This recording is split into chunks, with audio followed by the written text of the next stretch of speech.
la poupée qui respirait. Cette histoire est entièrement vraie. La poupée nommée Robert existe réellement. Elle est conservée aujourd'hui au East Martello Museum, à Key West, en Floride. Des milliers de visiteurs s'y rendent chaque année, et certains affirment qu'elle leur a porté malheur. Tout commence à la fin du 19e siècle, vers 1904. Un petit garçon nommé Robert Eugene Otto, fils d'une riche famille de Key West, reçoit en cadeau une grande poupée de près d'1 mètre de haut. Elle est habillée d'un uniforme marin, cousu à la main et bourré de paille. Le jouet aurait été offert par une domestique bahaméenne de la maison Otto. Selon certaines rumeurs locales, cette femme aurait pratiqué le vaudou et aurait offert la poupée après avoir été humiliée ou renvoyée injustement par la famille.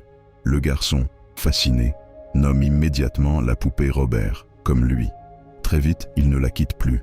Il lui parle, lui confie ses secrets et exige que les autres membres de la famille s'adressent aussi à elle. Peu de temps après, les parents de Jean remarquent des choses étranges. Ils entendent souvent leur fils parler seul dans sa chambre. Mais parfois, une autre voix, plus grave, lui répond. Les jouets du garçon sont retrouvés déchirés, les meubles déplacés, et Eugene jure que Robert l'a fait. Les domestiques affirment entendre des rires étouffés derrière la porte fermée de la chambre. Une nuit, la mère de Jean pousse un cri. Elle vient de voir la poupée cligner des yeux. La famille, terrorisée, enferme Robert dans le grenier. Mais les voisins disent qu'ils le voient parfois bouger derrière les fenêtres. Des années plus tard, devenu adulte, Eugene Otto hérite de la maison familiale. Marié à une femme nommée Anne, il retrouve la poupée dans une vieille malle et décide de la remettre dans sa chambre d'enfant. Très vite, Anne remarque un changement. Eugene parle à la poupée, comme quand il était petit. Il lui aménage même une chaise près du lit. Les visiteurs racontent que Robert semblait changer d'expression selon la conversation. Certains jurent qu'ils l'ont vu tourner la tête.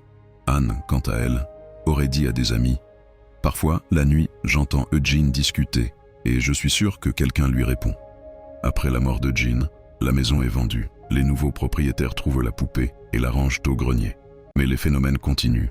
Pas de courant d'air, mais des pas lourds au plafond, des rires d'enfants et des objets déplacés. Aujourd'hui, Robert est confié au musée East Martello, où il est toujours exposé. Les employés racontent que la poupée change parfois de position à l'intérieur de sa vitrine. Certains visiteurs affirment qu'elle cligne des yeux ou les fixe d'un regard froid. Une légende s'est installée. Il ne faut jamais le photographier sans sa permission. Des centaines de lettres sont envoyées chaque année au musée, venant de visiteurs qui s'excusent d'avoir manqué de respect à Robert, parce qu'après leur visite, des accidents, des pertes d'emploi ou des maladies soudaines leur sont arrivées. Le musée conserve ces lettres et le personnel affirme que toutes suivent le même schéma: culpabilité, excuse, puis peur. Et avant de partir, les guides rappellent toujours la même phrase: si vous prenez une photo, n'oubliez pas de lui dire merci. Et surtout, ne le mettez pas en colère.